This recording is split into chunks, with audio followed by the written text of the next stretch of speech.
اوریا مقبول جان صاحب نے 2014 میں ایک کالم لکھا تھا جس کا عنوان تھا تجھے آبا سے اپنی کوئی نسبت ہو نہیں سکتی۔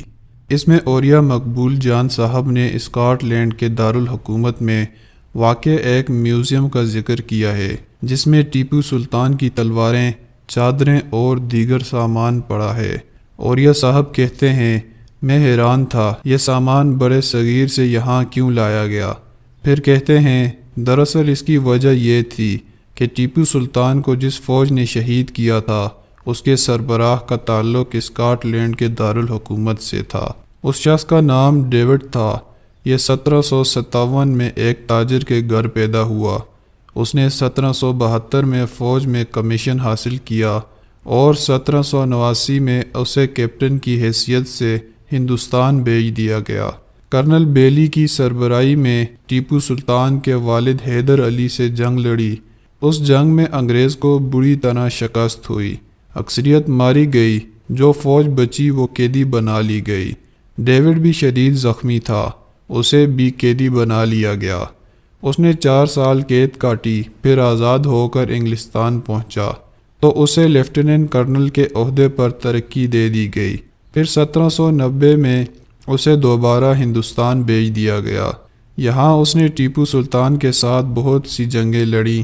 آخری جنگ میں 50,000 سپاہیوں نے حصہ لیا۔ برطانوی فوج کے سپاہی 26,000 تھے جبکہ ٹیپو سلطان کے ساتھ 30,000 سپاہی تھے۔ جب میر صادق کی غداری کی وجہ سے برطانوی فوج قلعے کے کھلے دروازوں سے اندر داخل ہوئی تو ٹیپو سلطان کے ساتھ لڑنے والے فرانسیسی سپاہیوں نے اسے خفیہ راستے سے بھاگ جانے کا مشورہ دیا، تو اس پر ٹیپو سلطان نے اپنا تاریخی جملہ کہا کہ شیر کی ایک دن کی زندگی گیدڑ کی 100 سالہ زندگی سے بہتر ہے۔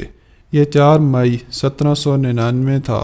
اسی دن ٹیپو سلطان کو شہید کیا گیا اور اسی شام ٹیپو سلطان کو دفن کر دیا گیا۔ اوریا صاحب کہتے ہیں ٹیپو سلطان کے نوادرات کے ساتھ ایک تحریر ہے جس کے الفاظ یہ تھے، ٹیپو سلطان ہندوستان میں برطانیہ کے مفاد کے لیے اتنا بڑا خطرہ ثابت ہوا تھا کہ اس کی موت کی وجہ سے برطانیہ میں قومی سطح پر جشن منایا گیا۔ اور یہ صاحب یہ بھی کہتے ہیں آج ہماری نسل کو اپنی تاریخ سے اس قدر لا علم کر دیا گیا ہے کہ انہیں معلوم ہی نہیں کہ ان کے آباء و اجداد کس جرأت و بہادری کے پیکر ہوا کرتے تھے۔ جو قوم برطانیہ میں لکھی ہوئی نظموں اور کتابوں کو پڑھ کر جوان ہو رہی ہے اسے کیا خبر کہ اس کا ایک ماضی تھا جس پر اسے فخر کرنا چاہیے تھا۔ جو قومیں دوسروں کی عظمتوں کی کہانیاں پڑھ کر جوان ہوتی ہیں وہ مرعوب ذہن اور مردہ ضمیر لے کر پلتی ہیں۔